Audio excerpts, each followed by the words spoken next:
There's this quiet revolution happening in music production right now. And it's not about some fancy new piece of gear. No, it's about emotion. The very reason we all make music in the first place. Okay, if you're a creator, you totally know this feeling, right? You've spent, I don't know, hours, maybe days tweaking a mix. You're getting the balance just right, the EQ is perfect, the compression is dialed in, but then you listen back. And yeah, it sounds good, technically, but it just doesn't feel the way it did in your head. There's this disconnect, this gap. So what's that missing ingredient? It's emotion. Pure, raw emotion. And get this. For the very first time, we actually have tools that can hear it, that can measure it, and even help us shape it. All right, section 1, the sound of feeling. So let's really start with this core idea, right? Every single feeling has a sound. Think about it. A sad ballad, it needs space to breathe. An angry punk track, it needs that punch, that impact. A hopeful chorus has to have that lift.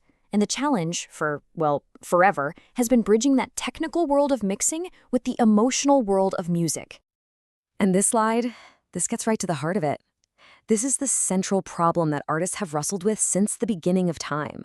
You might want a track to feel, super powerful, but what if it actually comes across as kind of mellow? Well, that gap, that's exactly where this new AI tech is stepping in. And listen, it's not here to take over. It's here to act as a guide. Which brings us to section 2, machines that listen. I mean, this is the real breakthrough, isn't it? The whole idea of a machine that can listen to a song and actually tell you its mood, that used to be pure science fiction. Well, not anymore. We now have AI that can literally analyze the emotional content of your audio. So what we're talking about is called emotion-driven mixing.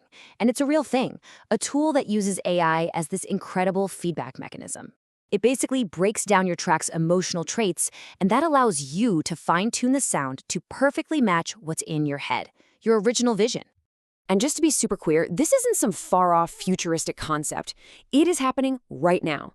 You've got companies like Cyanide and Musio who are already doing this kind of emotional analysis for the huge labels. We're talking Universal, Sony, and the really cool part?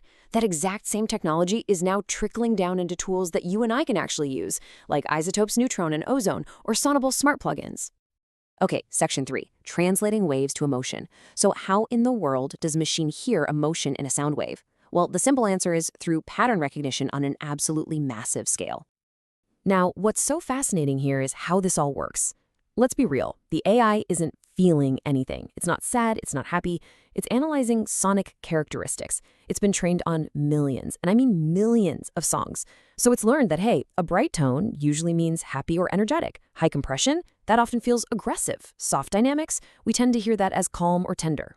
It's mapping these purely technical traits to this giant database of human emotional responses. All right, section 4, AI in the studio. Let's get practical.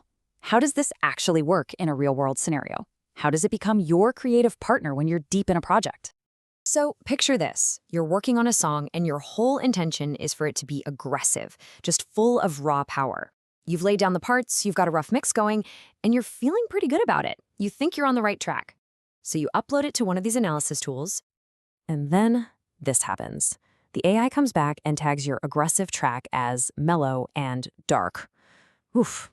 At first, that might sting a little, right? It might feel like a criticism, like the computer is telling you you failed, but that is not what's happening here at all. And this quote just nails it. That's not an insult, it's insight. This feedback is literally a gift. It's pure, objective insight into that gap we talked about, the gap between your intention and the reality of your mix. Maybe your drums are just a little too soft. Maybe the bass is a bit too warm and rounded. The AI is just a mirror, showing you things your own ears, after hours of listening, might have completely missed. It actually sharpens your creative control. It doesn't take it away. Okay, section 5, the creator revolution. So why does this matter so much, especially for all the independent artists out there? Simple, this technology is a massive, massive democratizing force. It's taking power that was once locked away behind studio doors and putting it directly into our hands.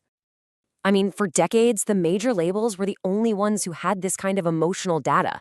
They used all this secret information to decide which songs felt marketable. That was the old way. You needed huge budgets, you needed connections to all these industry gatekeepers. But the new way, it lives right on your laptop. The tools are affordable, and the data, The actual emotional truth of your music is yours to control. But of course, this leads to the big question, right? The fear that always comes up with creative AI. Is it coming for your job? Is this technology here to replace artists and producers and composers? Okay, let's just be perfectly clear about this, because this next quote says it all. AI doesn't replace creativity, it replaces guessing. The goal here is not to automate creativity. Come on, a machine can't invent your heartbreak. It can't invent your joy. What it does do is eliminate a ton of the guesswork involved in translating that feeling into actual sound. It just helps you hit your emotional target faster and with way more accuracy. Think of it this way. The AI is your co-producer. It's an incredibly knowledgeable assistant, an emotional second opinion who literally never gets tired. But you are still the artist. You are making all the creative calls. The AI is just feeding you the data to help you make those decisions with a lot more confidence. All right, section 6, your emotional North Star. So let's make this super practical. How can you actually start using this stuff today to make your music connect even more deeply with your listeners? Here's a really simple but powerful workflow you can follow. First, you create your rough demo. Then, you upload it to an analysis tool, like Cyanite. Step 3, you compare the AI's emotional tags to what you are actually going for. Then, you can use AI-assisted mixing tools like Neutron or Ozone to help close that gap. And then, and this is the most important part, step 5, you shape the sound with your creative choices. Maybe you warm up a vocal to make it more intimate, or you add some punch for more excitement. It's a partnership. You're always in charge. And this is just the perfect way to think about this whole new era. Emotion is your North Star. That's your artistic vision, your goal. The AI, that's just your compass. It's the tool that helps you navigate towards your destination. But you are the captain. You're always the one steering the ship. So, the technology is here. We have these amazing creative partners that can actually understand the language of feeling. The only question left is, what story will you tell?